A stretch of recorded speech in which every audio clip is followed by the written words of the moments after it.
গল্প বলিয়ে চ্যানেলে আপনাদের স্বাগত। আপনারা শুনছেন কাঠ পেন্সিল বইটি। লিখেছেন হুমায়ুন আহমেদ। পর্ব ৬, নুহাশপল্লীতে হিমু উৎসব।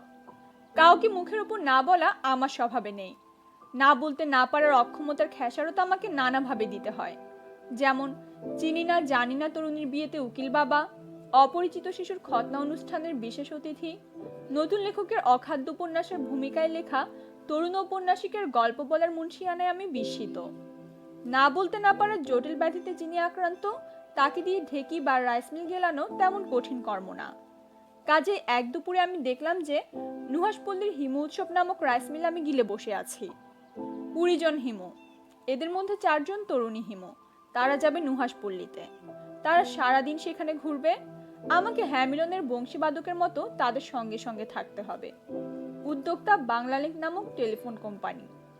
হিমুদের নিয়ে তারা একটি SMS কন্টেস্ট করেছে। 50,000-এর মতো হিমু সেই কন্টেস্টে অংশগ্রহণ করেছে।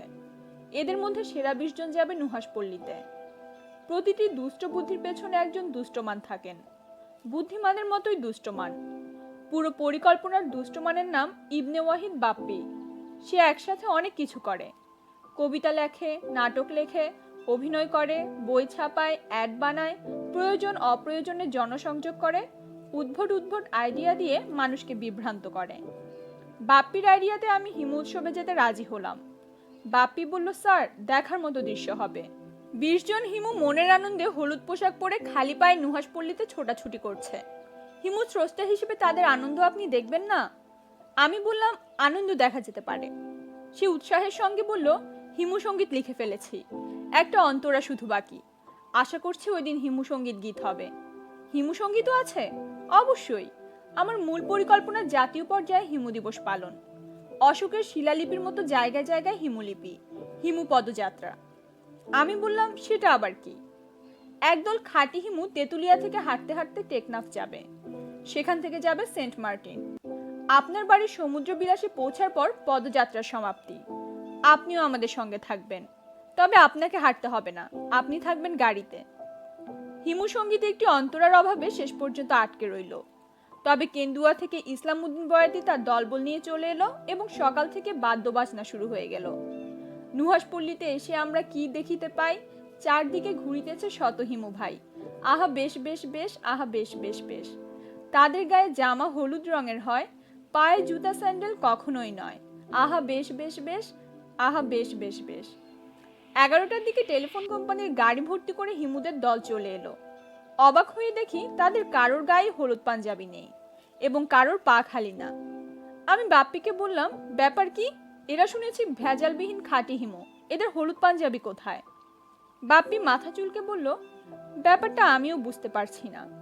আমার ধারণা ব্যাগে করে নিয়ে এসেছে, এখন পড়বে। আলোচনার শুরুতেই ছিল পরিচয় পর্ব। পরিচয় পর্বে দেখা গেল অর্ধেকের বেশি মফস্বলের হিমু, চাঁদপুরের হিমু, দিনাজপুরের হিমু। মফস্বলের হিমুদেরকে খানিকটা উগ্র বলেও আমার কাছে মনে হলো। তারা আমাকে জানালো যে হিমু বিষয়ক সমস্ত বই তারা অধ্যয়ন করেছে। একটি বিষয়ে তারা কোনো দিক নির্দেশনা পাচ্ছে না বলে চিন্তিত। আমি ভয়ে ভয়ে বললাম, কোন বিষয়ে? হিমুদের কি প্রেম করার অধিকার আছে? আমি জবাব দেবার আগে অন্য হিমুরা কথা বলা শুরু করলো এবং তাদের কাছ থেকে জানলাম হিমুরা আগ বাড়িয়ে প্রেম নিবেদন করতে পারবে না। তবে কোনো মেয়ে তাদের প্রেমে পড়লে তারা ধরি মাছ নাছুই পানি নীতি অবলম্বন করবে। হিমুদের রূপাটাইপ প্রেমিকা একজন থাকতে পারে, তবে রূপার সঙ্গে কখনো দেখা করা যাবে না। তবে মোবাইলে কথা বলা যাবে এবং SMS চালাচালি করা যাবে। আলোচনার মাঝখানে একজন মফস্বল হিমুকে হঠাৎ বের হয়ে যেতে দেখলাম। মিনিট 10 পর সে হলুদ পাঞ্জাবি, খালি পা এবং সানগ্লাস চোখে পরে উদয় হলো। বাকি হিমুরা হৈ হৈ করে উঠল। হিমুরা কখনো সানগ্লাস পরে না। বেচারা সানগ্লাস খুলে মনমরা হয়ে একা ঘুরে বেড়াতে লাগলো। আধ ঘন্টা পর নুহাশপল্লীর ম্যানেজার চিন্তিত মুখে কানে কানে আমাকে বলল, খালি পায়ের হিমু ভাইয়ের মাথায় মনে হয় ক্র্যাক স্যার। উনি কিছুক্ষণ এক জায়গায় লাফিয়ে এখন কদম গাছের মগ ডালে উঠে কেমন করে জানি শুয়ে আছে। মনে হচ্ছে ঘুমিয়ে পড়েছেন। আমি বললাম, তুমি আশেপাশে থাকো এবং যে কোনো সময় যে কোনো দুর্ঘটনার জন্য তৈরি থাকো। ম্যানেজার চিন্তিত মুখে কদম গাছের দিকে ছুটে গেল। অনুষ্ঠানের একটি পর্বে ছিল হিমু স্রষ্টার সঙ্গে একান্তে কিছুক্ষণ। এই পর্বে আমি সবার চোখের আড়ালে বসে থাকবো। আমার সামনে একটা খালি চেয়ার থাকবে। হিমুরা একজনের পর একজন সে চেয়ারে বসবে এবং একান্তে কথা বলবে। আমি বাপ্পিকে বললাম, এই পর্বটা বাদ দাও। আমি হিমুদের ভাবভঙ্গির মধ্যে হঠাৎ প্রবল আওলা ভাব লক্ষ্য করছি। কে কি করে বসে তার নাই ঠিক। এই পর্ব বাদ গেল। দুইজন হিমুকে দেখলাম অত্যন্ত উত্তেজিত। তারা বলছে, একটা হলুদ পাঞ্জাবি কিনলেই হিমু হওয়া যায় না। হিমু হওয়া সাধনার ব্যাপার। যুব সমাজের ভেতরে সাধনার অভাব। বাংলাদেশে যত হিমু দেখা যাচ্ছে তার সবই ভেজাল। প্রতি পূর্ণিমাতে জোছনা দেখা হিমুদের জন্য অবশ্য কর্তব্য, অথচ বেশিরভাগ হিমু পূর্ণিমা কবে তাই জানে না। হিমুদের জন্য মিসির আলী বই পড়া নিষিদ্ধ, অথচ এখানে অনেক হিমু আছে যারা মিসির আলীর বই পড়ে। এরা হিমু সমাজের কলঙ্ক। হিমুদের যে মিসির আলীর বই পড়া নিষিদ্ধ এই তথ্য আমি নিজেও জানতাম না। নতুন জ্ঞান পেয়ে ভালো লাগলো। মেয়ে হিমুদের একজন এসে বলল, স্যার, সোনার রং তো হলুদ, আমরা মেয়ে হিমুরা কি সোনার গয়না পরতে পারি? আমি বললাম, অবশ্যই পরতে পারো।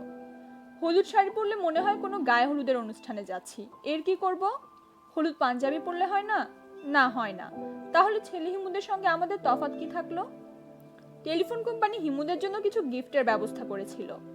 তার মধ্যে একটা করে মোবাইল ফোনের সেটও ছিল। হিমুরা সবাই আগ্রহ করে মোবাইল সেট নিল, যদিও হিমুদের বৈষয়িক আসক্তি থেকে মুক্ত থাকার কথা। দুপুর 2:30টায় খাবার দেয়া হলো। হলুদ রঙের খাবার, খিচুড়ি। আমার প্রচন্ড মাথা ধরেছে, এই অজুহাতে হিমুদের কাছ থেকে বিদায় চাইলাম। তারা বলল, গুরু, রেস্ট নিন, আপনার রেস্টের প্রয়োজন আছে। খুব হালকাভাবে লেখাটা লিখলাম। লেখাটা আর একটু গুরুত্বের সঙ্গে লেখা উচিত ছিল। পৃথিবীতে কাল্টের বিষয়টি প্রবলভাবেই আছে। কিছু মানুষের জিনের ভেতরই হয়তো বা কাল্ট সদস্য হবার বিষয় থাকে। গুরুর নির্দেশে এরা করতে পারে না এমন কাজ নেই। কাল্টের সংজ্ঞা হচ্ছে ক্ষুদ্র একদল মানুষ যারা গুরুর পেছনে সীমাহীন আবেগে একত্রিত হয়। শ্রীলঙ্কার প্রভাকরণকে এক অর্থে কাল্ট গুরু বলা চলে। তালেবানরাও তাই। জাপানে এক প্রায় অন্ধ কাল্ট গুরুর আদেশে বহু মানুষকে সেরিন গ্যাস দিয়ে হত্যা করা হয়েছে। ঘটনাটা 1995 সনের। এই গুরুর দলের নাম অনসিনরিকিও। দলের সদস্যরা গুরুকে দেখত ঈশ্বরের মতো। জিম জোনসের ঘটনা তো সবার জানা। 17 নভেম্বর 1978 সনে তার কারণে 900 মানুষ স্বেচ্ছা মৃত্যুগ্রহণ করে। হিমু নামে যে গোষ্ঠী তৈরি হয়েছে এরা অবশ্যই নির্বিষ ভেজিটেবল টাইপ, তবে এদেরকে কখনোই একত্রিত হতে দেয়া যাবে না। সব কাল্ট সদস্য একসময় নির্বিষ ভেজিটেবল থাকেন। পাদটিকা। রাশিয়ার মস্কো শহরে একটি হিমু ক্লাব হতে যাচ্ছে। ক্লাবের সদস্যরা বাঙালি না, রাশিয়ান। মস্কো বিশ্ববিদ্যালয়ের আন্তর্জাতিক সম্পর্ক বিষয়ের ছাত্রছাত্রী এরা। হিমুকে নিয়ে লেখা কয়েকটি বই রুশ ভাষায় অনুবাদ করেছে। বইগুলির প্রকাশনা উৎসবে ক্লাব তৈরির ঘোষণা দেওয়া হবে। উৎসবে আমন্ত্রিত সব অতিথিকে হলুদ রঙের কিছু পরতে হবে।